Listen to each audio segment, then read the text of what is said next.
Hi everybody, my name is Travis Carey and I'm a lute maker in Vancouver, British Columbia, Canada. And this is the first in a series of videos showing you how to do small maintenance and repairs to your lute. This is the first video and it's going to be on tying a gut fret. Normally I do this kind of work in my workshop, but I thought since most people don't have a workshop that I would set up at the dining room table and show you how you could do it yourself in your own house. So this is my setup. I've got the lute, I've got a couple of blankets on the table for padding, and I've got a pillow that I've just sort of folded in half that supports the neck and the peg box, and the lute is just sitting here. It feels pretty secure. I don't think it's going to go anywhere or slip. Anything is going to slip off the table. So that's good. All right. So the method of tying a gut fret that I'm going to show you today is one that I've come up with over the years of doing a lot of gut fret tying. It's pretty simple and it involves a minimum of tools, so that's a good thing. Actually, all of what you need to change a gut fret is laid out right here on the table, and I'll go through it. And what you need are just a piece of card so that you can write down the location of the fret before you take it off, so you know where to put it when you're tying the fret and putting it back into position. You need a pair of fingernail clippers just for clipping the gut. A caliper, a thickness caliper, is a handy thing to have for measuring the diameter of the fret, in case you don't know what that is. You'll also need some way to burn the end of the gut, and you can do this either using matches, and if you use matches then you should have some sort of dish to put the spent matches in, or you can use a gas lighter, and that's my preferred method of doing gut frets. I'm just more comfortable with the gas lighter. I also have a cup of water, just cold water from the tap, and I also have a bunch of fret gut. So I'm all ready to go.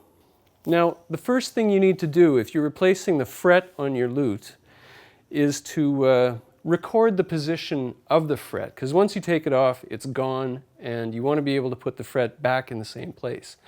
So sometimes your lute maker will give you a piece of card with the frets marked on it. And if your lute maker hasn't done that, then you should do it yourself. Just plain old piece of card, and set it down on the fingerboard of the lute and just sort of nudge it up against the edge of the nut there, and bring along a pencil and just mark the position of the fret, each fret.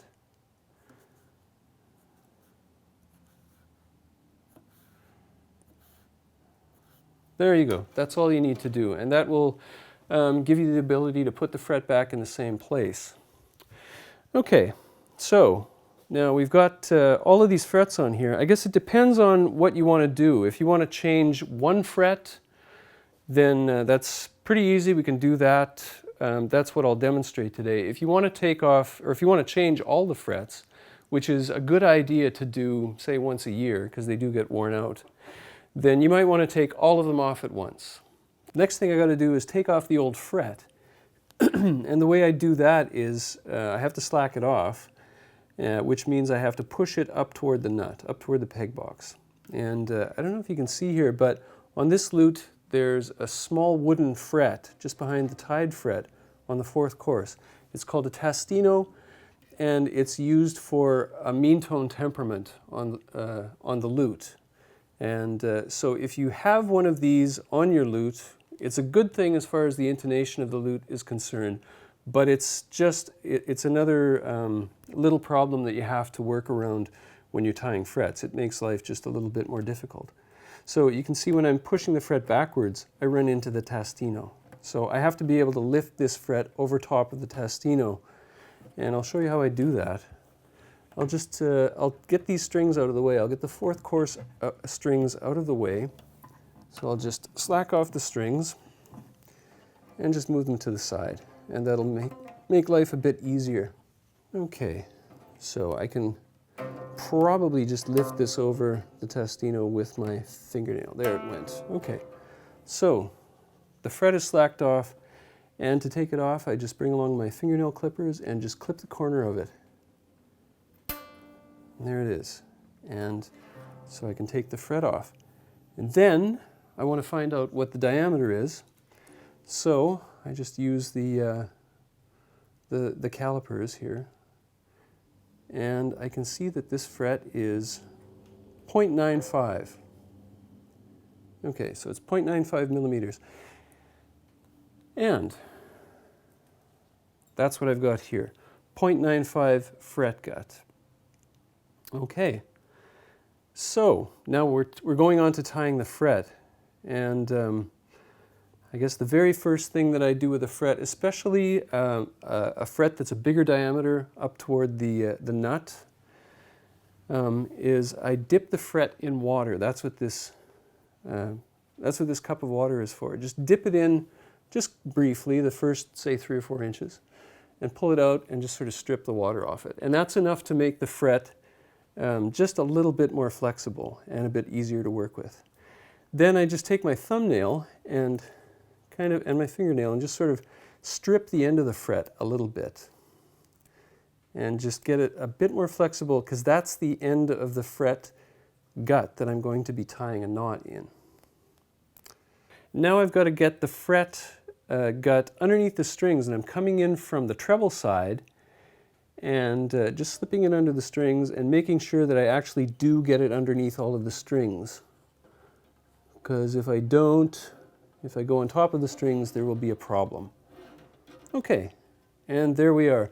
We've got the fret underneath the strings. Now I'll take it with a pillow and turn the lute over so it's facing down on the table. And there's the end of the fret that I've just put through, and I've stripped the end. And now I want to bring in my flame. I'm just going to burn the knot, or burn the end of the gut. Make my little knobble. There it is. Now I need to make an overhand knot.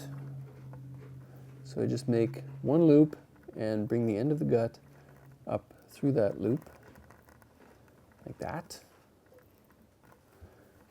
And pass the long end of the gut strand through it, like that. Tighten up the knot with your fingertips.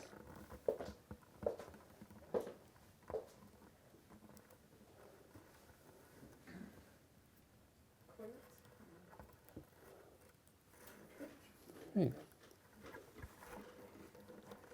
And then snug everything up. Pull that knot tight. Right, and I can actually start to, I want to hold the neck of the lute down so that it's held against the surface of the work table here. And I can bring my hand around and really sort of hold the peg box and the neck of the lute down against the table. I've got my left thumb on the corner of the neck here against the fret gut, and I'm holding that fret gut against the neck. Bracing your thumb back there, you can pull this quite tight.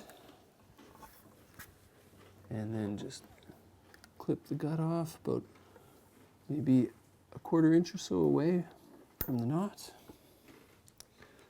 You have to burn that a little bit.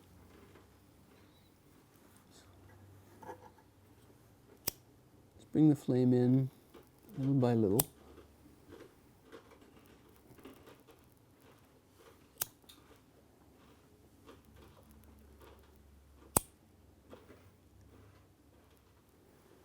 There, that's pretty close. Now both ends of the fret gut are burnt right up to that knot, and I think it looks pretty tight.